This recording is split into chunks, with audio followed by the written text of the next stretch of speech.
अब ये बड़ी जल्दी पोजीशनें बदलती हैं। ये 2018 में भी मौलाना की पोजीशन थी और अब 2024 भी इनकी पोजीशन है, और साथ ही ये आपकी पार्टी मुस्लिम लीग नून को कह रहे हैं कि आएँ अपोजिशन में बैठें और मेरा साथ दें एहतजाज में, ये गोया उनका कहना है।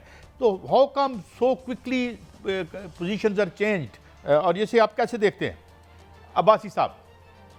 बिस्मिल्लाहिर्रहमानिर्रहीम। काजी साहब बहुत शुक्रिया आपका।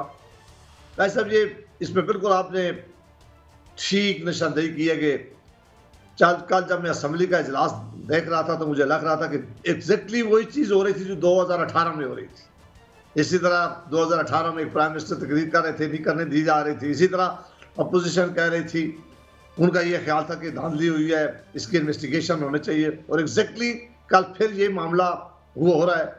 मेरा ख्याल अगर हम उस वक्त इस बात की सपोर्ट कर रहे थे कि इलेक्शन में धांधली हुई है और धांधली कराने वालों को भी निशानदेही होनी चाहिए जिन्होंने की है, तो आज हमारे लिए लाजम है कि आज भी हम उसी बात पे कायम रहें कि आज मुल्क के तूल अर्ज में तमाम सियासी जमातें, तमाम मजहबी जमातें और तमाम जमातें ये बात कह रही है, बशमूल हमारी जमात की मुस्लिम लीग भी ये बात कह रही है कि जी धांधली हुई है।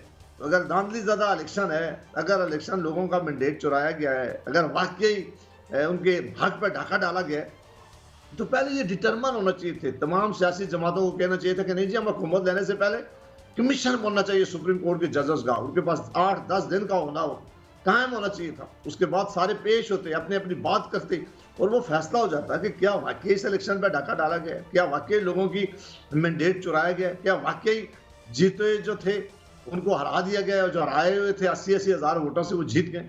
फिर एक बहुत ज़्यादा खौफनाक बात काजी साहब ये मेरी नज़र में है कि जो कल मौलाना साहब ने कराची में कही है और अचकजई साहब ने असम्बली में कही है, इतना बड़ा पैसे से इलेक्शन चुराया गया है, इतना बड़ा पैसा इस्तेमाल हुआ है, कौन लोगों ने ये पैसा लिया है, ये बहुत खौफनाक बातें हैं जो पहले पिछले इलेक्शन में फ्लोर पर आके ये किसी ने नहीं की थी।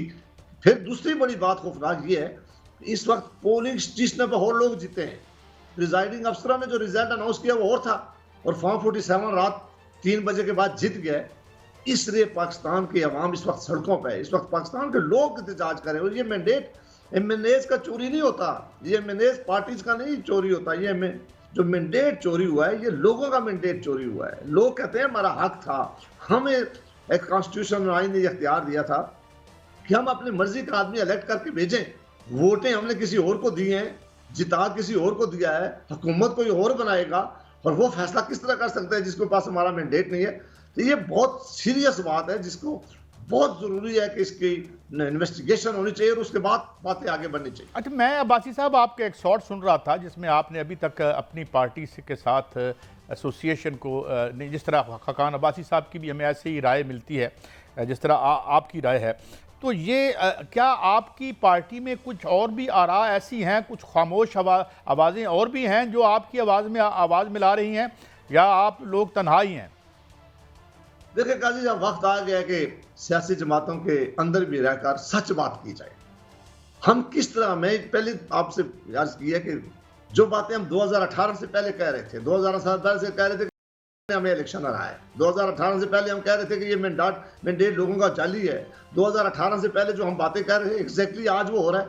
आज हम इसको किस तरह कह सकते हैं कि ये ठीक है? और तमाम सियासी जमातों में कुछ लोगों को छोड़कर ये आवाज़ लोगों की यही है। हाँ, बहुत से लोग इस बात पे बात नहीं करते बाहर आकर पब्लिकली या मीडिया पे आकर कि इसकी एक कीमत अदा करनी पड़ती है जमातों के अंदर, इसकी एक प्राइस है। ये बड़ा मुश्किल काम होता है कि आप बात सच करें, लेकिन मुझे यकीन है कि वक्त आ गया अगर अब भी हम लोगों ने सच्ची बातें ना की, अब भी हम ना बोले, अब भी हम चुप रहे, तो ये मुल्क की इकानमी कहाँ जा रही है, मुल्क के मसाइल कहाँ जा रहे हैं, किस तरह अनरेस्ट है पाकिस्तान के अंदर, इस तरह पाकिस्तान के अंदर जो चीज़ें हैं वो खराबी की तरफ जा रही हैं, जो हमारे इर्द गिर्द के ममालिक है वो कहाँ पहुँच गए और हम कहाँ पहुँच रहे हैं। और उसके बावजूद भी इलेक्शन के ऊपर भी अगर डाका डाला जाए, इलेक्शन करवाए इसलिए जाते हैं, कॉन्स्टिट्यूशन में ये रखा इसलिए गया था कि दुनिया सारी में इलेक्शन करवाए जाते हैं कि इलेक्शन फ्री एंड फेयर हो, उस मुल्क के लोग फैसला करें, उस मुल्क के लोग किसको इलेक्ट करते हैं कि वो जाकर उनकी किस्मतों का फैसला करें। तो अगर हमारा जो बुनियाद है वही खराब हो जाएगी, ये फाउंडेशन ही हमारी जाली और गलत होगी, तो इस पे हमारा जो खड़ी होगी उसका क्या हाल होगा। इसलिए मैं समझता हूं कि इस हुकूमत जो बनाने जा रही है, जो फाउंडेशन है ये बड़ी कमजोर है, ये इनके पास कोई मॉरल अथॉरिटी नहीं है, ये मैंडेट इनका नहीं है, लिहाजा अच्छा, ये आप बड़े वोकल रहे हैं, आप बड़े वोकल रोज़ रहे हैं और कुछ चीज़ें रिपोर्ट भी हुई हैं कि इवन जो मुस्लिम लीग नून की पार्लियामेंट्री पार्टी थी उसमें भी आपने कोई डिफरेंस ऑफ ओपिनियन का इजहार किया था। मुनासिब समझेंगे उस पर रोशनी डालना? देखिए काजी साहब, वो एक मीटिंग के अंदर की बात है, वो बातें ठीक। बार सोशल मीडिया में आ गई थी, बातें उसमें वीलॉग भी हुए थे। मैं अभी से नहीं, मैं जिस वक्त हुकूमत खत्म की गई थी इमरान खान साहब की, जिस वक्त पीडीएम हुकूमत लेने जा रही थी, उस वक्त से मेरा इख्तिलाफ था। मैं उनको कह रहा था कि आप ये काम गलत कर रहे हैं, ये काम जमहूरियत के लिए ठीक नहीं है। हमने कहा था वोट को इज्जत दो, आज हम कहाँ इज्जत देने जा रहे हैं कि की बात लेके पीडीएम के साथ मिलकर हुकूमत बना रहे हैं। और आज तो मौलाना साहब ने कह दिया कि हमने हुकूमत क्यों ली थी, उन्होंने नाम भी ले लिया कि हमें तो बाजवा साहब ने कहा था, और हमें उस वक्त नजर आ रहा था कि ये सारा मामला गलत हो रहा है। हमने कहा था कल ये एमक्यूएम वाले लोग आपको दे रहे थे, ये गलत थे। और ये इस हद तक जमातें गई हैं कि जब वो एमएनए जिनको इसलिए पीटीआई ने निकाला था कि उन्होंने कहा कि इन्होंने डिफेक्शन किया है, इन्होंने हमारी पार्टी से उन्होंने बाहर निकाला और हमने उन लोगों को टिकट हमारी जमातों ने दे दिया कि इनको एमएनए बनाए, उनके सारे पर हमने हुकूमत बनाई है, उनके सारे को हमने अपोजिशन लीडर चुना है। तो मैं तो उस वक्त से इख्तिलाफ रख रहा था, उस वक्त से मैं ये बातें कह रहा था। मैं कहता था कि ये जो आप काम करने जा रहे हैं ये जमहूरियत के लिए ठीक नहीं है, ये हमारे नजरिए के खिलाफ अच्छा, है। मुस्लिम लीग नून की गवर्नमेंट बन गई है, इन प्लेस है, पंजाब में भी एक बहुत बड़ा सूबा है, उनकी हुकूमत है, बहुत बड़ा जो लॉन्चिंग हुई है मोहतरमा मरीम नवाज साहिबा की, और ऊपर से सेंटर में तो दोबारा वो बने हैं।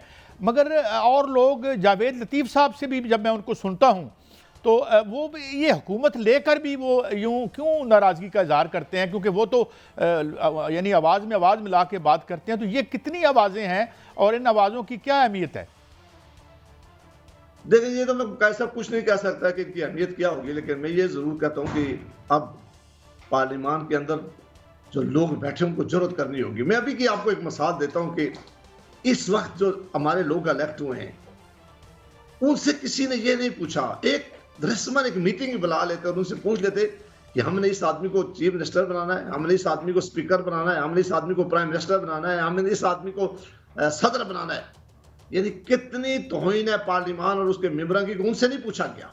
ये फैसले चंद अफराद ने बैठ के कर दिए और फिर कहा कि लाइन में खड़े होकर अब्बास साहब ने वोट देनी है। हमने फैसला कर लिया कि इस मुल्क का सदर कौन होगा, इस मुल्क का वजीर आजम कौन होगा, इस मुल्क के चीफ मिनिस्टर कौन होगा। और वो एमपीएस या एमएनए जो इलेक्ट होके आए थे, जिन्होंने वोट देना था, कोई रस्मा नहीं आप उन्हें बुला के अगर पूछ लेते कि जी आप क्या कहते हैं कि हम किसको बनाना चाहिए, क्या आप कोई अपनी राय दें।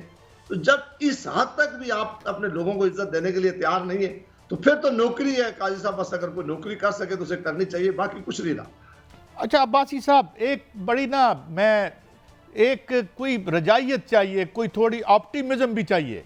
यानी मैं आजकल कभी बड़े बड़े अदवार देखे, मगर ये जितना पेसिमिज्म आ गया है और जितनी लड़ाई है, इल्ज़ामात की नौयत है, जो कहानियाँ, ये तो बड़ा डिप्रेसिंग है आवाम के लिए। कोई सिल्वर लाइनिंग देख रहे हैं आप? देखिए मियां काजी साहब, सिल्वर लाइनिंग कहाँ से हो। मैं फिर कह रहा हूँ कि जब पाकिस्तान की आवाम ये कह रही हो कि महंगाई में तड़प रही हो, बेरोजगारी घरों में देरे डाले हों, जब डॉलर कहाँ पहुंच गया हो, जब प्राइसेस कहाँ हैं, लोग बिल नहीं दे सकते, लोग अपने लिए कितनी तंग हैं, उस वक्त हुक्मरान बैठ के अभी तक एक वक्त में भी ये सारी सियासी जमातों के लीडर ये नहीं बैठे कि ये हमारा प्रोग्राम होगा कि हम महंगाई में कमी करेंगे, हम इस कोशिश करेंगे कि हमारी कोशिश से कि हम करेंगे कि बेरोजगारी में कमी हो, हम करेंगे कि बिजली के बिल कम हो, हम चाहेंगे कि बैरूनी जो कर्जा खड़ा है इसको किस तरह उतारेंगे। वो सिर्फ बंदर बांट कर रहे हैं इकतदार का। अच्छा, वन लास्ट क्वेश्चन अब्बासी साहब, खाकम बदान, मैं तो ये नहीं चाह रहा, मगर मौलाना बहुत बड़े लीडर हैं, वो कहते हैं ये पार्लियामान अपना वक्त पूरा करती नज़र नहीं आती। ये बात पहले उन्होंने उस पार्लियामेंट के बारे में भी कही थी और फिर चलें उसने पूरा तो वक्त किया, मगर किस अंदाज में। आपको लगता है कि या हम दुआ करें कि ये अपना वक्त पूरा करे? अब्बासी साहब, दुआएं तो बिल्कुल जरूर आपको करनी चाहिए काजी साहब, अगर कोई बेहतर करे तो कोई इसके लिए वो खत्म ही करवाएं तो करवाएं, लेकिन मुझे लग रहा है कि तमाम दुआओं के बावजूद भी ये काम चलने वाला नहीं, ये कंपनी चलने वाली नहीं है। ये बहुत ही मुश्किल है कि ये कुछ अरसा भी निकाल सके। पूरी करना तो नामुमकिन बात है।